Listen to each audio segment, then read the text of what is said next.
everybody. Thank you for joining us again on today's podcast. I have the pleasure to be with my friend Liz today. And so we're going to be talking about a few different things, what she does, what she enjoys about it, and we're going to get to know her a little bit. So we'll just kick it right off. Liz, how are you doing? Pretty good. Yeah. Way better than 24 hours ago. That's like fair. I was telling you guys. That's fair. So let's just get right into it. Mm-hmm. Tell us a little bit about you. What do you do? And a little bit about that. Yeah. My name is Liz McCormack. I'm 27 years old. I moved to Grand Junction like a year and a half ago and have just loved it like ever since. My full-time job is being an athletic trainer at Colorado Mesa, which is so awesome. And I actually work for a community hospital, and then I'm contracted to Mesa, logistics of it all. But, my primary sports at the college are men's soccer and softball, but we all just kind of, like, help each other, like, whenever we need to. Yeah. And then, my side hustles include making bracelets and things made out of embroidery floss. And then I also watch a lot of dogs, like, for some reason. Kind of random, but, like, I'm always, like, watching people's dogs. Fair enough. So what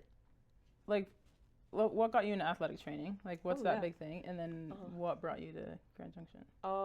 So the only reason I got into sports medicine was because when I was a junior in high school, I tried out for the varsity volleyball team, did not make it.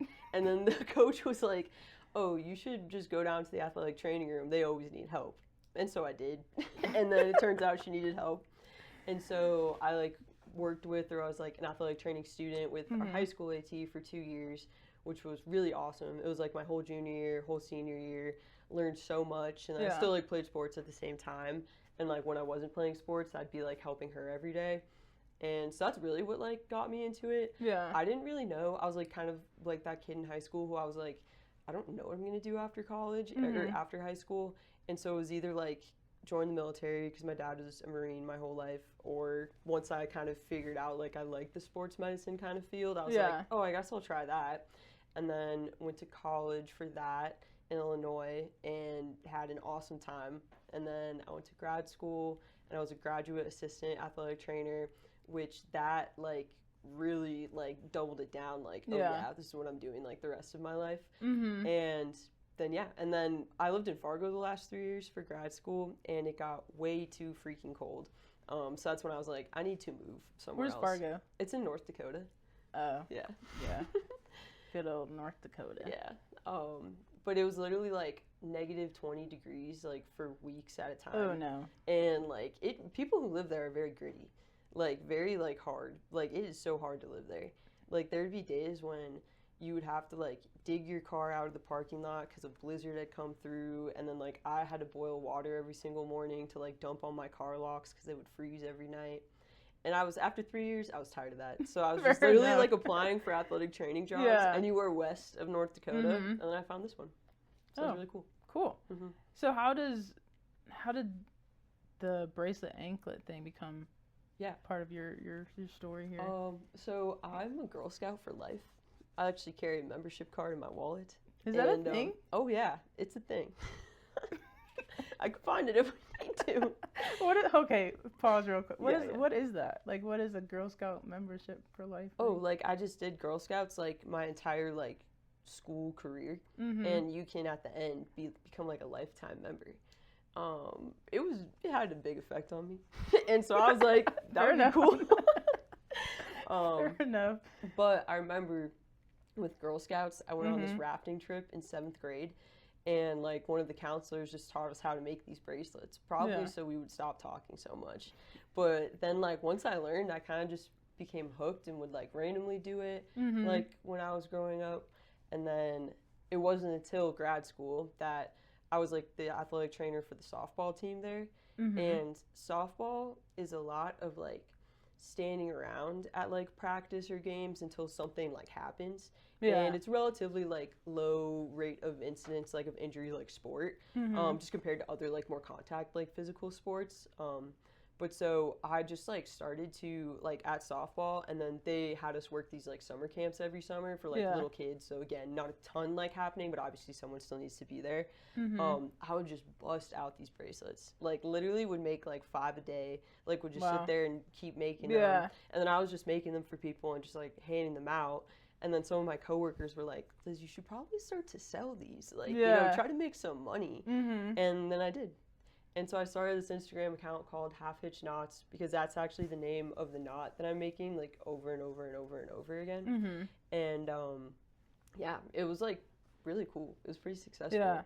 And like the 2 years that I like consistently was like running this like mini kind of business on Instagram, I made like $1,000 like just from making like these little bracelets, which is pretty Which neat. you pretty much do in your free time, not like being busy. Well, while you're working at that time. Yeah, that's pretty cool. So what's one thing or a few things you would say about yourself outside of work that people don't really know? Oh, that kind of fuel like who you are. That's a great question. Thank you. Yeah.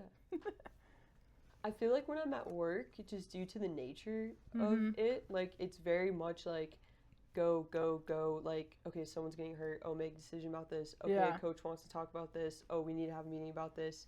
Like, I feel like it's gonna sound bad, but like I'm like constantly stressed. But then when I come home, like I feel like I'm a very chill like person. Yeah. And I don't know if that's like reflected like at work. Not to make it seem like, guys, I'm cool. You know what I mean? But like I feel like in the setting of my work, again, it's so fast paced, like and I obviously try to foster like a good rapport with every like patient or student athlete like I have, but like sometimes I'm like, I don't think this is really like well reflective like of me. I'm very like, I can be cranky if I don't eat, and like there's not a lot of time to eat during the day when you're like in the training room and stuff, and so like I can get very like snappy. I always like feel bad, but then like once the day's done, I'm like, oh, okay, nice.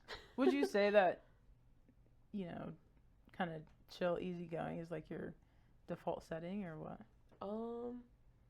No, I do. So I do have anxiety, which actually does come into play with like the bracelet making. Like not only is it just a fun way to like pass time and like super creative outlet and stuff, but like I just love things that keep my hands busy so I can like focus and stuff. Yeah. So what's a part of like your personal story that people don't always get to hear? I know you touched a little bit on kind of the anxiety piece and that sort of thing, but what other components maybe? I grew up moving around a lot. My dad was, like I said, in the Marines for 25 years, so we, like, my entire life literally moved, like, every year or two. Yeah. The longest I lived someplace was when I went to college in Illinois for 4 years. And, like, so I think that really helped me become, like, an adaptable and, like, flexible person. Yeah. And it brought me very close to my family because my siblings and I were always, like, each other's best friends. Yeah, so you guys are really, really close. Yeah. Like, we'd move somewhere and it'd be like, okay, until, like, we kind of made friends in class or clubs or sports or whatever. It would always be, like, me and my brother and sister, like, hanging out and playing and everything. But, I mean, I think sometimes that can be hard to keep, like, friendships. And so, not to get, like, super deep or anything. No, it's fine. It's fine. But it's, like, yeah, like, especially when I was younger, like, there wasn't, like, social media and stuff like that yet. And so, like, I really, like, had so many friends from, like, you know, being a child to, like, maybe middle schoolish, like, era before there was, like, Instagram or I had, like, a phone or anything. And, like, some of those, like, friends that I was like, we're best friends. Like, that's not a thing anymore. Just, and I don't know where they are. And I hope they're doing good, you know? Yeah. But, I mean... But I think that's, like, normal for other people, too. Yeah, I mean, I think... I mean, moving around a lot it's hard. So I mean, I think it's a given to heart. What is it about this area that really speaks to you and what you do? Other than you know, you clearly work at CMU, so you kind of have to be here. But definitely the geography is like the You're a big outdoors person. Yeah, the most like awesome like part. Literally like the fact that we get to like drive 20 minutes up to this mountain or an hour way up to that mountain, or like the river's like 10 minutes that direction is so awesome. Yeah. Hey there. You can come up here. Is there like a favorite thing to do, like your favorite hike or something that you have, or what? I really have been doing a lot of snowshoeing this like last year. So doing the... What's snowshoeing? What? It's where you like Okay, strap... people, just so you know, let me establish this real quick before anybody starts judging me. I'm not an outdoorsy person, so don't judge my questions. Okay, you can continue. Snowshoeing is where you strap on this like tennis shoe, like tennis racket, looking thing to your foot. Yeah. And then you're like hiking on top of snow, and it prevents you just from falling like deep into the snow to like increase the like surface area of where like you're stepping. Well, how deep's the snow? I've never done anything super like extreme, and I only went like backcountry or like off trail one time. Mm-hmm. Which was a little scary because I was by myself, but I had like poles, so I was like sticking them out in front of me, trying to make sure I wasn't about to like fall into a giant pile. But there's some snowshoeing trails up on the mesa; those are fun. Mm-hmm. So how like, maybe I don't know how deep is the snow supposed to be? It depends. They close the trails if there's too much snow because it can be dangerous. Like you don't know what you're walking into. That's for fair. Like cross country skiing and for like snowshoeing.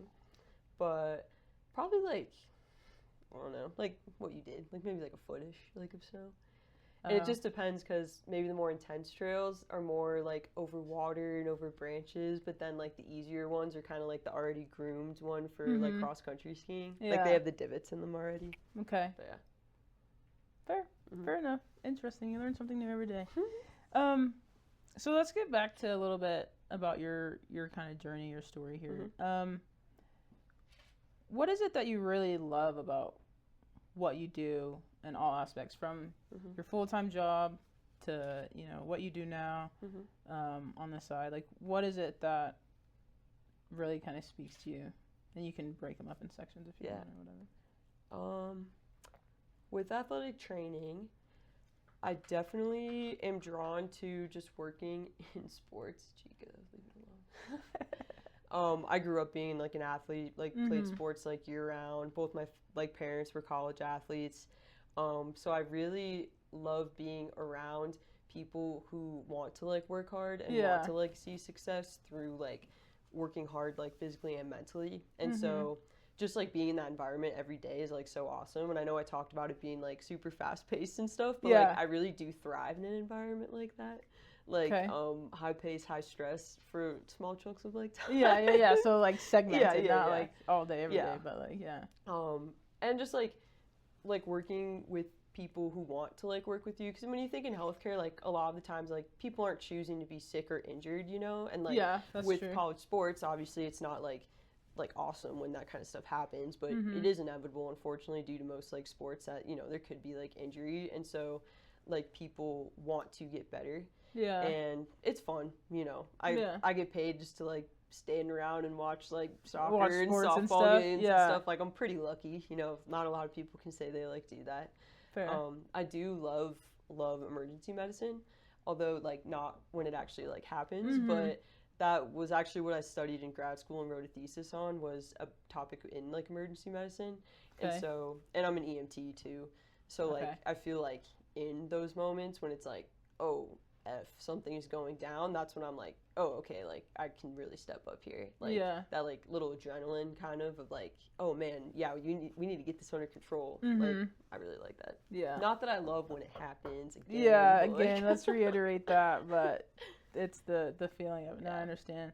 Like, I mean, you are dealing with people's like, health and stuff, so I can understand why you'd have to take that perspective, which is a good thing though, right? Like it's not like it's I mean it's healthcare. I feel like you have to be a little drastic and I feel like bit. Low-key the accountability point could tie into like my little business too, because what I do make like is so like personal like for people, like from the color choice, making sure the length is like right, making sure like everything like looks good and stuff. Like I feel very accountable for like every little bracelet or lanyard or like anklet like I make, like so like it's like I'm not gonna mail something to someone if it's not perfect. So like maybe accountability is probably the driving force behind everything that I do, actually, now that I'm saying it out loud. I mean that's fair. I think like accountability is just one of those things that all of us should have, right? Like I think it's important that we, if it's like you say you're gonna do something, do it, or like you just have this benchmark to be like, okay, let me not be somebody who just doesn't take accountability for what they And I mean, do like, or don't do. at the end of the day, like, everyone makes mistakes. Like, Oh, yeah. it's bound to happen. And, like, I've definitely made mistakes as both an athletic trainer and trying to become a small business, like, owner and, like, in other facets, like, of life and stuff. But I think that's where it comes in. It's, like, just being honest with yourself and others. Yeah. No, I would agree with that completely. How would you say, like, everything that you're doing and you've done has kind of changed you as a person? I think, like, later in life or within the last few years, I've become a lot more patient. Interesting. Yeah. I think when I was, like, younger, I was very, like angry and very, like, short for, like, I don't know why. Yeah. I'm not really sure. You're just like, this is not for me. I know, looking back, I'm like, oh my God, why did I do that? But, like, I do think that, like, maybe just working more, like, trying to do more all of the time has made me, like, more patient. Like, in terms of with myself, with other people. Yeah. Like, more so that not everyone is moving on the time that I'm moving on, whether that's, like, now, or, like, whoa, let's just chill, like, right now, kind of, if that makes sense. Yeah, it does. Which is interesting, because I read this newsletter thing today. I forget who it came from. But I'm curious on your opinion on the idea of what they say, I guess, hustle culture or grinding, right? And dealing with discomfort. And versus the idea of you don't have to necessarily hate what you do. What's your kind of scope? Because, you know, you on social media, they're like, some people are like, yeah, you got to deal with the grind, that sort of thing, with everything that you're doing, right? Like, what's your take on dealing with the grind or going through that discomfort versus, like, kind of slowing down, maybe being a little bit more patient, enjoying more so what you do? To be completely honest, I think the last, like, year of my life, I've been a lot more, like, relaxed, and I think I am gonna have to enter more of, like, a hustle mindset. I'm trying to buy a house, like I told you, so I'm about to accumulate a lot of debt, and I'm actually looking for second jobs as we speak in the summer. So I do think, like, it is such a mindset, and there's a time and place for it, and I don't think it has to be 24/7, but maybe phases through life or, like, certain days of the week or something like that. If, like, that's how you need to be. Like, I think if you would have asked me this question maybe, like, last year when I was more so just, like, I feel like hanging out, like, when I wasn't, like, at work particularly, like, I think I would have been like, oh, yeah, why hustle? Why grind? But, like, now, like, looking into this next part of my life, I'm like, no, I'm going to have to, like, enter that for a little bit. Gotcha. So I feel like for some people, that's forever. Like, that's forever how they're thinking, and good for them. I just know that cannot be me. Yeah. If you do that for so long, how do you know when you no longer need to be in that, like, situation, and then you just end up putting yourself through all this discomfort for, probably like, depends on how you're measuring no reason, like, yourself at that point. Like, if it's, like, finances or, like, happiness or, like, elevating maybe, like, how you feel, like, at work or how you feel, like, just during the day or something like that, you know. It depends on how you look at it. I guess that'd be a fair take on it. Following up on that, like, for you, how would you define what success looks like for you, and has it changed over the past couple years? I've always felt super lucky and super grateful for having my full-time job as an athletic trainer, because I know, like, I have friends who, like, they wake up and they go to work and they hate their job and they're there for, like, 8 hours a day, then they go home and then they, like, can finally enjoy themselves. And, like, that's not how I feel. I don't know. Just, like, the gratefulness comes into a lot of it, like, to play, like, too. What would you say your proudest moment is so far? Or one of the top? It's kind of a hard question to ask. It is. In my life? Yeah. What's yours? Wow, I've never been asked that. Yeah, it's kind of hard. No, it is. Oh, wow. Put me on the spot. It should be the other way around. I know, sorry. My proudest moment, I think, would probably be, honestly, this project right now. I think to have the idea and to pitch it to, you know, great people to be involved in it, and then for everybody to buy into it and kind of like be a part of it is pretty exciting. And plus, just so everybody knows, I know nothing about technology really, and so so to have the people that you guys don't get to see right now like do their thing, like I just really enjoy like watching people be really good at what they enjoy or what they're good at, especially when it's something I'm not good at all. And so yeah, I'd say that's probably my proudest moment. Okay, nice. No, you have to answer yours. Okay, I gave you time to think about it. Okay, thank you. That was really helpful. Yeah, you're welcome. I think mine would be the day I presented my thesis defense when I was in grad school. It was just like about the thesis itself, but more of an accumulation of like 2 years worth of like research and class, and also being a graduate assistant athletic trainer. Like I was literally like putting in like 80 to 100 hour work weeks, like being a GA, like at that time in athletic training, and like talking about grind phases in my life. Actually, that's maybe why I felt so relaxed or lazy the last few years, is because I literally from 2020 to 2022 spent most of my life at like NDSU and like was working like these crazy hour days and having to do research and like dealing with difficult professors and like just also trying to maintain friendships and like romantic relationships and relationships with my family and everything. And I just remember like the feeling of getting my thesis defense approved and everything, and like it was just a accumulation of all that like joy and like hard work like really paying off. Like it finally paid off, and it was all worth it. Yeah, that's cool. How would you say, you know, your circle, your relationships, your family has kind of been a part of your kind of journey and supportive of what you're trying to do and everything you're doing? My family lives in Illinois now. My two siblings, well, my brother actually today just moved to Maine, but my parents like have a house in Illinois. And growing up, like every summer, like my family and I would always go like to my family's farm or like to go see my other grandma in the city. And like I'm very close with my family, and I feel like I can tell them like anything, and like they can tell me anything. So they've always been super supportive of me in like my whole life. Like never have I ever felt like not supported by them or like not loved.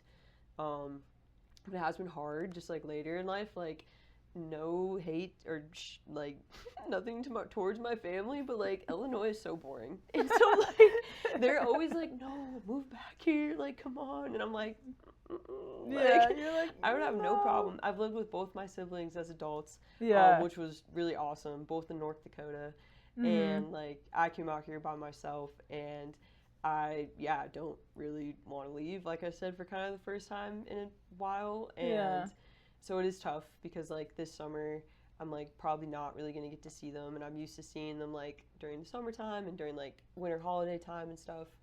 So that's been an interesting transition, but I have really, really awesome friends. Like I have some really good friends from like high school. I have like good friends from grad school, from college, like, and the most meaningful friendships have been the one that have like stuck around. Like we make a point to see each other, like if I'm going to be in Chicago and like they're there. Like my two really good high school friends came to visit me like out here this last summer, and it was so fun.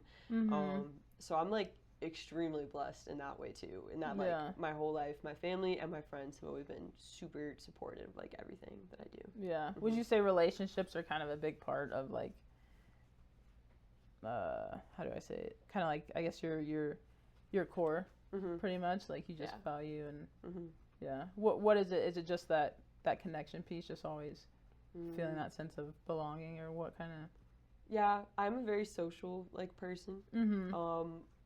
Me and my roommate were actually just talking about this the other day. She was like, you were on the phone so much, but like usually after work when I'm like walking home or like riding my bike, I like call someone and I'm like, hey, or like lately I haven't been doing that as much, so I feel a little guilty about that. But I do feel like there's also on the flip side kind of this inherent like need to make the people in my life happy or make sure they're like fulfilled, or like sometimes that like put someone else's needs above my own. But also romantically, my family and friends have seen me through it all, so that helps too. They've seen me at like the low, the high, so like I know they're in it, in between. That's fair. Yeah, I mean, I think relationships are like, I mean, I think to an extent they have to kind of be the core of who anybody is. I mean, without it, you're just like in your own little silo and depressed and sad and whatnot. And anyways, so everybody build your relationships. Let's just put that in there. How do you feel that being Grand Junction has kind of influenced you or shaped you to be kind of a little bit who you are now and shaped kind of how you see what you enjoy doing? I do think being so close to doing physical things that I really like doing, like hiking, has made me like get up and actually like start my day with like intention. Like there's days where maybe I don't have to be at work until later, so then I've been better at like planning, like, okay, I'm gonna wake up tomorrow morning, I'm gonna go drive up to the monument for a hike, and then I'm gonna like pack all my stuff so I can go straight to work. So I do think like being around so much that I love to do has made me like a better planner and like preparer. I feel like there's been phases in my life where I'm like when I had TikTok a few years ago, I would just like be like, I can sit and scroll on TikTok for like 2 hours, but just being so close to like these different like activities has made me be like, oh, how can I knock it out and enjoy like every second of this like precious day, like being out here. It really feeds my soul, like the geography and nature like here. That's cool though. I think everybody I mean everybody I think honestly longs for something that feeds their soul pretty much and makes them like excited to go about their day and that sort of thing. What is one thing that you'd want the community to kind of know or understand about who you are, what you do, or potentially like being a professional and managing so many other facets of, you know, side hustles to, you know, second jobs to that sort of thing that from your perspective they may not consider to be important? That's a great question. Thank you. I try. Yeah. You know? Well, I guess to start with my line of thinking, like I really love how people in Grand Junction and in the Valley are so proud of like who they are and like what is going on here, because it is very special. Like what goes on here. I really like seeing kind of like groups of people like start to realize like, oh no, we can have a voice, we can change things, we can like do things differently. And I feel like it starts at such a small level, like okay, like going to the Palisades Farmers Market every Sunday, like people are like, oh, let's start buying from like actual farms and not just like Walmart and stuff like that. Like there's this like Instagram like group for lesbians on the Western Slope, and so like in the summer we were like playing volleyball and stuff, or like that's how I met some friends and I play volleyball now. And just kind of realizing like, oh, if we start to become more visible, like more people are going to want to like reach out, you know, or like want to feel like they can belong someplace. And so I like how that's kind of like, I haven't experienced that anywhere else, and maybe I haven't been in tune to like, to be fair, like with that, but like I really do like that about Junction, is like I feel like something is like happening like here that is going to be very, very cool. It's so vague, sorry, it's just a feeling I have.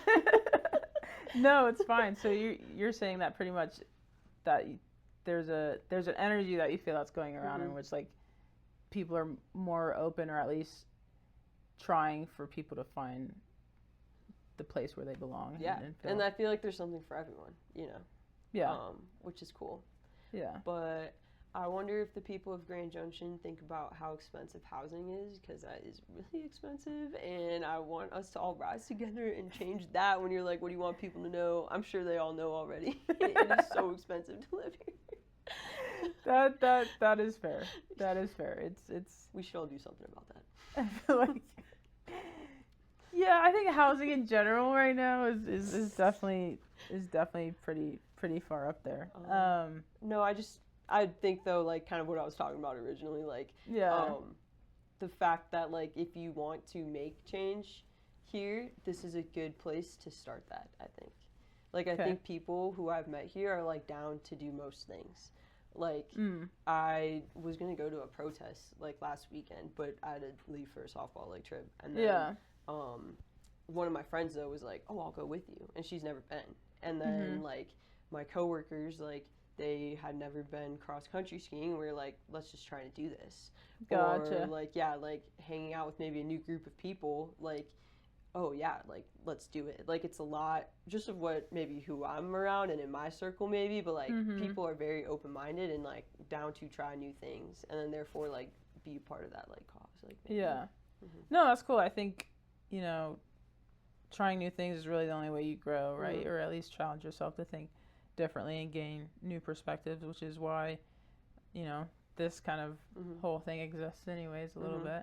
So I completely understand that. And I mean, based on what I'm hearing is you pretty much really enjoy it here. So you, correct me if I'm wrong, really don't have any interest, or have you ever felt pressure to like move to a different place or anything like that, or you're just like, I'm kind since of I like, moved to Grand Junction, because some people say, you know, Grand Junction's small, or Grand Junction, bigger cities are better. It has only been a year and a half for me, so I could just be like super Yeah. biased, like, oh wow, this is so awesome. Like, you know, maybe if you've been like a lifer here, you're like, all right, I'm ready to like head out. Yeah, like, that's I fair. do tell people, I used to work at a high school, and all these kids at the high school in North Dakota were like, oh, should I go to this North Dakota college or this North Dakota college? And I'd be like, none, move, get out, change your mindset, go learn new things. Else. Yeah. So I'm really being hypocritical when I'm like, no, I want to stay here. But no, since I moved here, like I've really just been like entranced by it. Like that's fair. What is kind of one important thing for you in regards to what you do as a professional, kind of, you know, your bracelets, your anklets, that sort of thing? I guess what's the impact that you hope to kind of have or leave people with?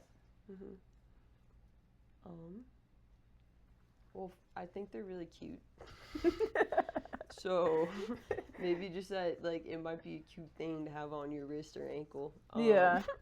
No, I think, like, kind of thinking deeper, these bracelets, like, they're not meant to, like, come off, like, when you put them on. Some people don't like that, which is fair. Maybe my product is just, like, not for you, potentially, but kind of the idea of, like, oh, I'm about to, like, have some on. Like, these maybe are looking really ratty, but I've had these on for, like, the last, like, at least year. Which I'm lucky I don't work in a field where I have to, like, constantly take, like, things on and off, like, maybe, like, other, like, people have to. But just that by supporting, like, a person who's making, like, a small craft or a small artisanal thing, like, you're making a big difference in, like, their life. I think kind of the messaging I try to portray behind it is, like, this is really, like, just small. It's only myself doing it. And I obviously really appreciate every single order, every single person who, like, wants one, you know, from me. But I think the idea of, like, longevity is kind of, like, the core idea behind it. Like, you're putting this on and, like, you're mostly going to be wearing it for, like, at least, like, a year, maybe, like, 2. Like, I've had anklets that have been on for, like, several, like, years. Like, this one, like, has been. No. It's just all for fun. They're just really helping me, like, decrease my anxiety when I'm traveling. That's fair. I mean, at least it's something behind it, and I think there's other people that can at least identify with that for sure. And then as a professional, like, what do you want? What do you hope, like, your impact is? I guess I really, like, anyone can do it. Like, if you have the idea of, like, oh, I'm good at this skill, like, there's 100% a way for you to, like, market that skill. Like, gotcha. Yeah, like, no matter what that is, if it's, like, playing an instrument, doing, like, a craft, doing, like, like, some type of, like, small, like, task or business thing, like, you can 100%, like, find a way to make money off of doing that. Which, so you're saying just kind of go for it. Like, for real. Even if it, like, is small, it's, like, you're still doing something. You're still trying, you know? Like, that's even fair. if it doesn't pan out, like, whatever your measure of success is, like we talked about before, like, financially or getting the word out or whatever, like, you're still making, like, a difference, you know? What's the last thing that truly inspired you? We read, so I'm in a book club. Okay. Shout out to book club. Yeah. And we read this book, It was called The Song of Achilles. I don't know if you've ever heard about it. It's like the retelling of Achilles and Patroclus. I always say his name wrong. But basically, like, it's all like fiction, like Greek mythology, Roman mythology type of like stuff. And just like the way they describe how much in love Patroclus was with Achilles, like the way that writer like writes about it is like insane. And just like the feeling of like absolute bliss. Basically, I don't want to ruin the story if anyone was going to read it, spoiler alert, but like Achilles' son didn't let his dad's lover pretty much be buried with him because he was like, no, they were just friends. But like they really had this whole like entangled kind of like love story like going on and like relationship, and like it was off and on, but like those were two people at the end of the day who were just like meant to be together. And like I don't think you have to apply this to romantic relationships necessarily, but the feeling of like getting there, like once like he and him, like Patroclus and Achilles were able to like be together, like the goal of the story was like they wanted to be buried together. And like the feeling of like reaching a goal, kind of the way he writes about it is insane. Like at the end, like the last page, I was like, oh my god, like. And I think like obviously the book is about romanticism and like these two lovers and stuff, but just thinking about like, oh, will I get there? Will I achieve this? Like there's so many unknowns. And then like at the end, like he says like it's the warmth of like 1,000 suns or something like that, and suns are a big part of like my life, like for me. So maybe I'm personally biased like by that. But no, it's like a feeling I hope to like get to one day, like in life. Interesting. That's pretty cool. Probably the last thing. Cool. So going to the last question or two, one thing I always ask everybody is, do you understand the idea that like when you're watching your favorite show or something, you know, you're always shouting at your character to do something or not do something? Okay. So my question to you is like, if you are your own main character in your own story, what is something that the audience may be shouting at you to do or not do? I don't know. No, maybe just like get off your freaking phone, dude. I like get into these like doom scroll episodes sometimes, like lately on Instagram, but like this morning, for example, I like had to go to work. There was like a softball camp, and then I was able to do some computer work when I was there, and like I was really not making the most effective use of my time, and like that was not awesome. So that's like the first thing that came to my head. So less phone time. Yeah. Fair enough. Just more like stop putting off the thing you really need to do. Maybe like stop, if we want to get deeper, it's probably more like stop beating around the bush and just freaking do it. Like do what you need to do. Yeah, just do it. Just jump in. Like, yeah. You don't need to like oh, let me just go on my phone for like 20 minutes. Like 20 minutes turns into an hour, and then an hour turns into 2. That's probably the biggest thing that sets me back, honestly, sometimes. Is the phone? Yeah. Like maybe like just social media, or like I don't know. I feel like it really is that, though. Fair enough. Yeah.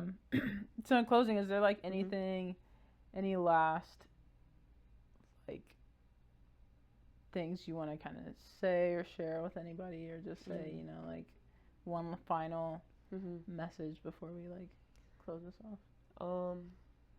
Hang up and hang out first. Back to the phone thing. One of my favorite quotes ever just was when Jay-Z told Kanye West, "Closed mouths don't get fed." I felt particularly inspired by the Kanye West 3-part docuseries that came out on Netflix a couple years ago. How when Kanye, not that he's awesome now, unfortunately, but when he was trying to become successful and he just put himself kind of on Jay-Z's album by coming in and like rapping, and then Jay-Z was like, if you would have never have done that, like I wouldn't have known. Like, you know, closed mouths do not get fed. You have to advocate like for yourself. Fair. So that's a random thought. Hey. But probably lastly, like I'm excited to be a part of this project with you. Yeah. I do think it really cultivates the idea of what I was talking about, is why I like Grand Junction, because I feel like people want to do things, like want to do hard things around here. Yeah. Either if that's like physically, like people go climb like freaking mountains like on random days, or like doing like something hard like this, like taking a chance on yourself and like not knowing if it's going to pan out. Like I find that particularly inspiring, so I'm really happy that I get to kind of be a small part of like your journey, what you have going on here. Well, that's cool.